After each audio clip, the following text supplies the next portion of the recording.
કેમ છો? Good morning મારા વાલા મિત્રો. આજે તારીખ થઈ ગઈ છે 4/8/2026 અને વાર થયો મિત્રો આજે મંગળવારનો દિવસ. મંગળવારનો દિવસ આવે એટલે તમે બધા જાણો છો, જય જય શ્રી સીતારામ, જય શ્રી હનુમાન દાદા. આજે હનુમાન દાદાને યાદ કરવાનો દિવસ અને એમને કોટી કોટી વંદન કરવાનો દિવસ. ખરું ને? મંગળવારે બધું મંગળ જ મંગળ થાય એવી દાદાના ચરણોમાં પ્રાર્થના. મારા જેટલા પણ વ્યુઅર્સ છે, સબસ્ક્રાઈબર્સ છે, મેમ્બર્સ છે, આ બધા લોકો ક્યાંક ને ક્યાંક નાનકડી ક્યાંય ભૂલ ન કરે એટલા માટે આપણે ક્યાંક ને ક્યાંક એમને બધી વસ્તુઓની માહિતી પ્રોવાઈડ કરવાની કોશિશ કરીએ છીએ કે એ ક્યાંય પણ નાનકડી ભૂલ ન કરે અને ભૂલની સાથે સાથે ક્યાંય નુકસાન ન કરી બેસે. એના માટે ખાસ આપણે માહિતી ઝડપથી વધારે પ્રોવાઈડ કરવાની કોશિશ કરીએ છીએ અલગ અલગ વિડીયોના માધ્યમ દ્વારા. ખરું ને મિત્રો?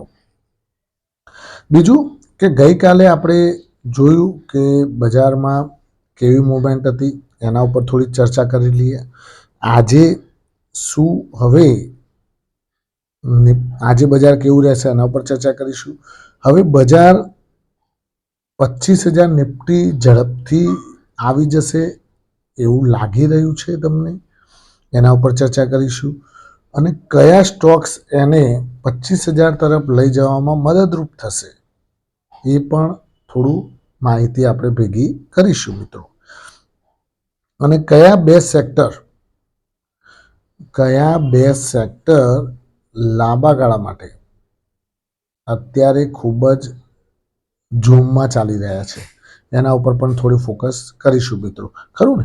તો પહેલાં આપણે જોઈ લઈએ ગઈકાલનું બજાર. તો ગઈકાલે મિત્રો નિફ્ટી 390, ગઈકાલે જ કહ્યું હતું ને આપણે કે છોતરા કાઢી નાખે એવી તેજી હવે બતાવી રહેશે. 390 અંકના વધારા સાથે નિફ્ટી 24,774 અંક બંધ જોવા મળી. જ્યારે સેન્સેક્સ મિત્રો 544 અંકના વધારા સાથે 78,639 અંક બંધ જોવા મળ્યો. ખરું ને? હવે આ જ રીતે જોઈએ તો એફઆઈઆઈડીઆઈની એક્ટિવિટી જોઈ લઈએ તો એફઆઈઆઈએ 922 કરોડની કેશ માર્કેટમાં ખરીદારી કરી.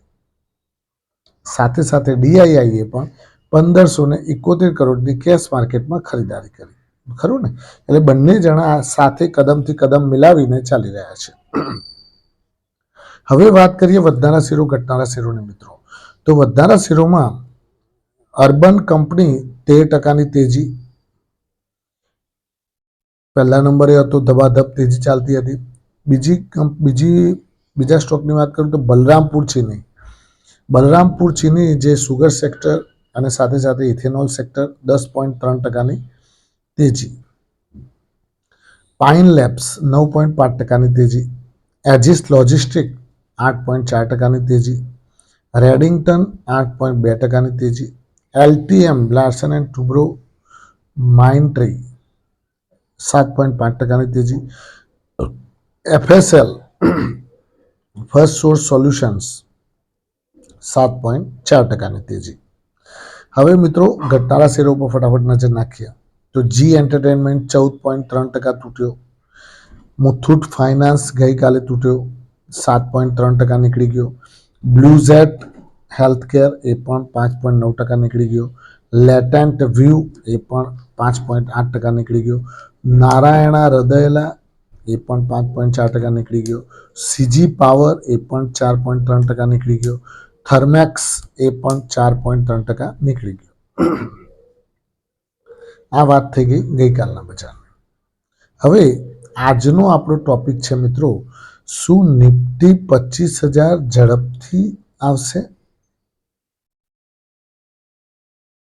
અને ઝડપથી આવશે તો કયા સ્ટોક્સ એને તેજી સાથે ઝડપથી ઉપર લઈ જશે એના ઉપર આપણે આજે ચર્ચા કરવાની છે મિત્રો. તો ટ્રેન્ડ તો બહુ પોઝિટિવ દેખાઈ રહ્યું છે. જો કોઈ પણ જાતનું ડોમેસ્ટિક કારણો તો ખૂબ જ ફેવરેબલ છે, કારણ કે ક્રૂડ પણ નીચે છે. સાથે સાથે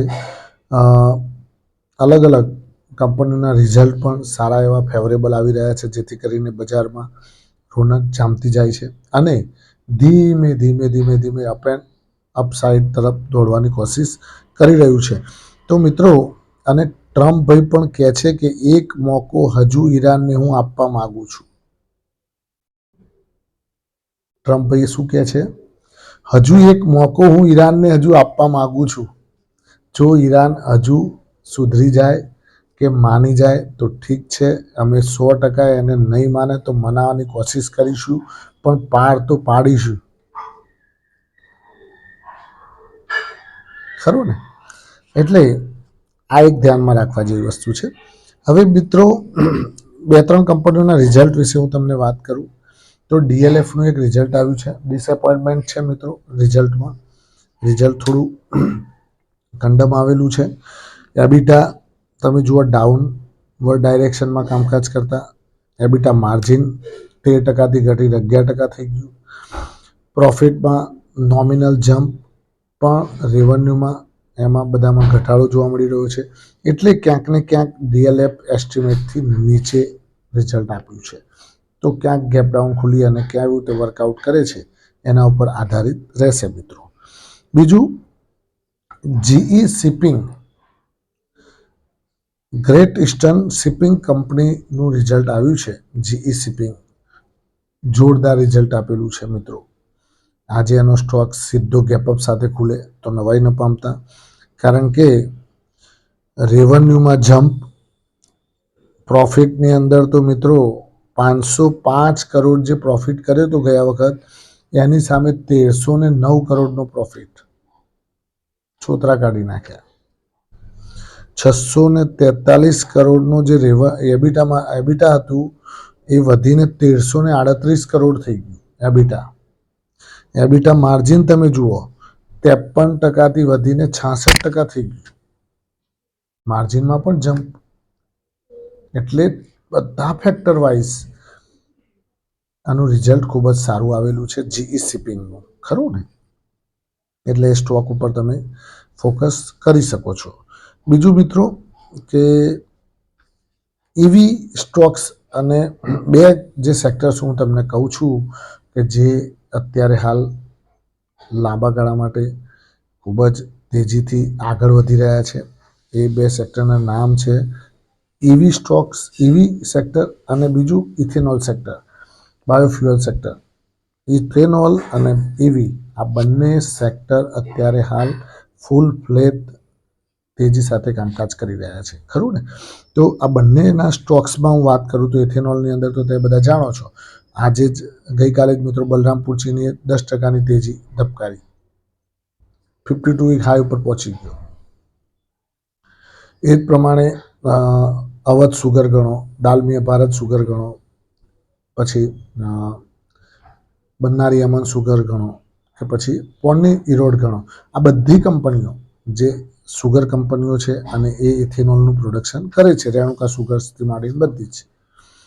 અને બીજું સેક્ટર જે હું વાત કરું છું મિત્રો, એનું નામ છે ઈવી સેક્ટર.